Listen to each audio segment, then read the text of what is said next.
ओम नमस्ते, ओम प्रणाम। हम देख पा रहे हैं नीलकंठी की प्रजाति कुटकी आयुर्वेद। कुटकी आयुर्वेद और नीलकंठी में थोड़ा सा फ़र्क है। नीलकंठी आयुर्वेद बहुत उच्च कोटि के गुण रखती हुई है और कुटकी सेकेंड क्लास में। कुटकी के पत्तियों के इर्द गिर्द दंतुर हैं और हल्के हल्के रोए हैं। कुटकी के दोनों तरफ पत्तियों में हरापन है। फूल में ये रोम पराग रोम जो है, ये केसर रोम पुंकेसर रोम ये निकले हुए होते हैं। हम देखते हैं कुटकी में दंतुर हैं पत्तियों में। नीलकंठी की आयुर्वेद में दंतुर नहीं है। दोनों के फूल एक जैसे, दोनों आयुर्वेदे एक जैसी। और हमारे घरों में, खेतों में, गाँव में, फुलवाड़ियों में, सर्वत्र पैर जहाँ हमारा पड़ता है उस जगह पर ये कुटकी और नीलकंठी आयुर्वेद एक साथ दिखती है। थोड़े अंतराल में समझ में आता है कि ये कुटकी है। कुटकी के रोएं, कुटकी आयुर्वेद, मीठी कुटकी, कड़वी कुटकी। ये कड़वी कुटकी है। दूसरी एक मीठी भी कुटकी होती है। तो नीलकंठी और कुटकी हम कह सकते हैं कि दोनों एक ही प्रजातियां हैं। विशेष प्रजाति नीलकंठी की है, जो हमारे नीलकंठ मणिकूट पर्वत पूरे हिमालय में। नीलकंठ भुवनेश्वरी माँ से प्रारंभ होके नीलकंठ ऊपर पंच केदार, विष्णु केदार तक, विष्णु गंगा तक, अलकनंदा के ऊपर तक, देवप्रयाग, रुद्रप्रयाग, तपोवन के ऊपर सब इस कुटकी की खेती होती है। जो कुटकी की प्रजाति हमारे नीचे से प्रारंभ होती है, हम देख पा रहे हैं। ये पूर्णतः कुटकी आयुर्वेद। बड़े बड़े रोएं और फूल मुंडक में आते हैं। पत्तियां थोड़ी कटिंग भरी हुई, दंतुर लगे हुए। सैकड़ों हजारों बीमारियों की ये किडनी साफ करती है, शुगर ख़त्म करती है, गैस ख़त्म करती है, एलर्जी, एक्जिमा, कौदाचांजन, कुष्ठ रोग, दाद खाज, सोराइसिस, खून खराबी, ये कमजोरी, इम्यूनिटी बूस्टर, कैंसर, पथरी, वायुगोला। कौन ऐसी मर्ज दुनिया में रह गई है जो कुटकी और नीलकंठी के समक्ष ठहर पाए। पूरे विश्व के रोग एक तरफ और ये इम्यूनिटी बूस्टर के रूप में आयुर्वेद कुटकी एक तरफ। घर गाँव में हम देखते हैं जहाँ कूड़ा डस्ट पड़ी होती है वहाँ पर ये आयुर्वेदें पाई जाती हैं। यहीं पर एक आयुर्वेद ये है, इसका नाम है ताल पलाका अथवा ये मूसली। ये ताल मूसली, ताल पलाका, पलंग तोड़ नाम की ये आयुर्वेद में देख पा रहा हूँ।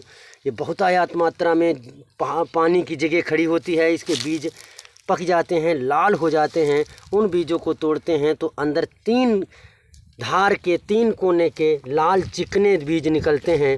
उन बीजों को खाने के बाद इंसान के अंदर इतनी शक्ति बढ़ती है। पलंग तोड़ आयुर्वेद है।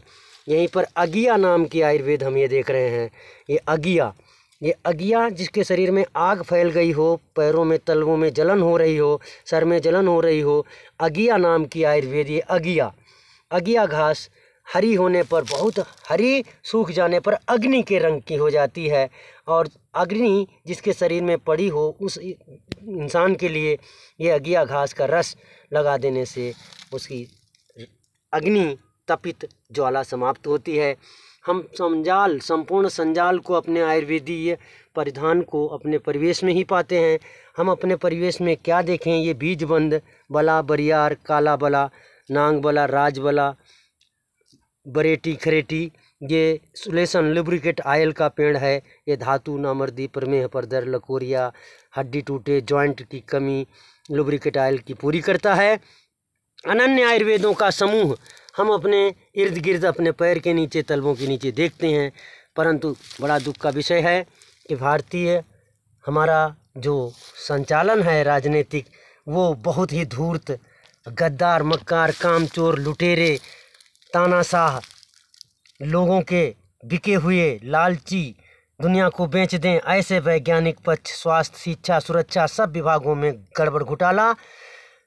यदि इन आयुर्वेदों को जनमानस के लिए पैर के नीचे का अमृत समझाया जाए, लेकिन ये दलाल जो बाज़ारों से और समाज तक फैले हैं, फर्मों और फैक्ट्रियों तक फैले हैं, वो हमारे जनमानस के इर्द गिर्द होने वाले ये अमृत तुल्य आयुर्वेद का कोई समुचित अध्ययन नहीं कराते, न उपयोग समझाते, न प्रयोग समझाते, न फायदे बताते।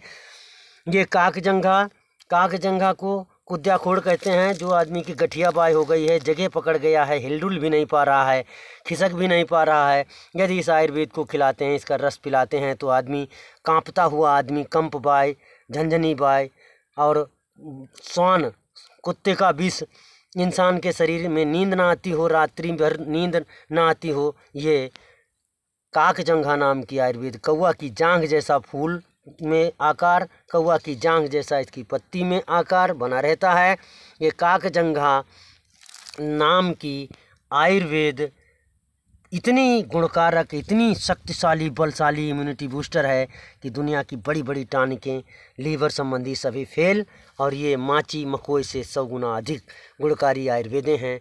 हम संपूर्ण संजाल आयुर्वेद भरा ही पाते हैं, जिसमें 2, 4, 10 जड़ी बूटियों का अध्ययन हम समग्र ऐसा पाते हैं कि जो अमृत ही हैं। परंतु ये दुख का विषय है ये कि हमारी मानवता अपने इर्द गिर्द को देखना नहीं चाहती। दुनिया के अस्पतालों में, इलाजों में, मेडिकल साइंस के टेक्नोलॉजी सिस्टम में दौड़ के धन हानि और प्राण हानि सब करा रही है, और अपने पर्यावरणीय कल्चर के आयुर्वेद को नहीं प्रयोग कर रही। यदि अपने पर्यावरणीय आयुर्वेद को हम पढ़ें, पढ़ाएं, समझें, समझाएं, व्यवहारिक रूप लाएं, तो अब हमारा देश स्वर्णिम देश होगा, अमृत महोत्सव का अमृत बेला काल होगा।